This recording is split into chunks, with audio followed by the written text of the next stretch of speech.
બ્રહ્માનંદ સ્વામીને અને સહજાનંદ મહારાજ ભગવાનને, સ્વામિનારાયણ ભગવાનને કેવું હેત હે. મહારાજ સ્વધામ જવાના હતા તો બ્રહ્માનંદ સ્વામીને જુનાગઢ મહંત બનાવીને મોકલી દીધા. હવે કારણ કે મહારાજને ખબર હતી કે હું ધામમાં જઈશ તો બ્રહ્માનંદ સ્વામી મને ત્યાંથી પાછા લાવશે, નહીં જવા દે. મારી હાજર રૂબરૂમાં જો હશે સ્વામી તો મને અહીંયા નહીં ધામમાં રહેવા દે, પાછા મને લાવશે. અને જ્યારે મહારાજે આ લોકમાંથી મનુષ્ય લીલા હકેલી ત્યારે વિદાય લીધી, ત્યારે હું કીધું ખબર?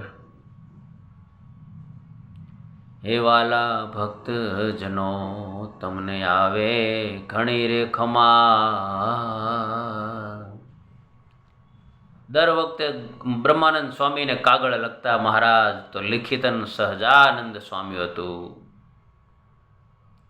અને આ વખતે મહારાજ ધામમાં ગયા પછી ગોપાળાનંદ સ્વામીએ કાગળ લખ્યો અને કીધું કે બ્રહ્માનંદ મુનિ વેલેરા ગઢપુર પધારજો, વેલેરા ગઢપુર પધારજો. બ્રહ્માનંદ સ્વામીને ખ્યાલ આવી ગયો કે મારો વાલીડો આ લોકમાંથી વિદાય લઈ લીધી. ધ્રુસકે ને ધ્રુસકે રડી પડ્યા. ઝડપથી બ્રહ્માનંદ સ્વામી ગઢપુર આવે છે. ત્યાં તો અહીંયા કથા વાર્તા ચાલુ, ભક્તોનું રુદન ચાલુ. મહારાજ ધામમાં ગયા પછી કોઈ ભક્તોને ચેન નથી પડતું,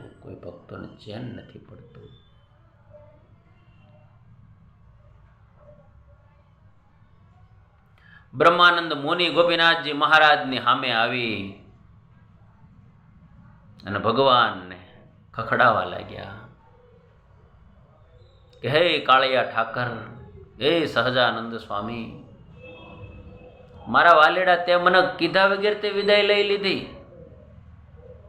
ત્યારે બ્રહ્માનંદ સ્વામી બહુ રડે છે. ત્યારે મહારાજની મૂર્તિમાંથી ગોપીનાથજી મહારાજ,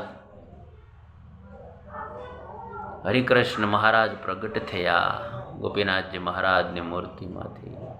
અને બ્રહ્માનંદ સ્વામીને હાર પહેર્યો સહજાનંદ સ્વામીએ કે બ્રહ્માનંદ મુનિ હું ક્યાંય ગયો નથી, અહીંયા શું. ત્યારે સ્વામીને ટાઢક વળી. વાલા ભક્તજનો, આવું હેત છે આપણને,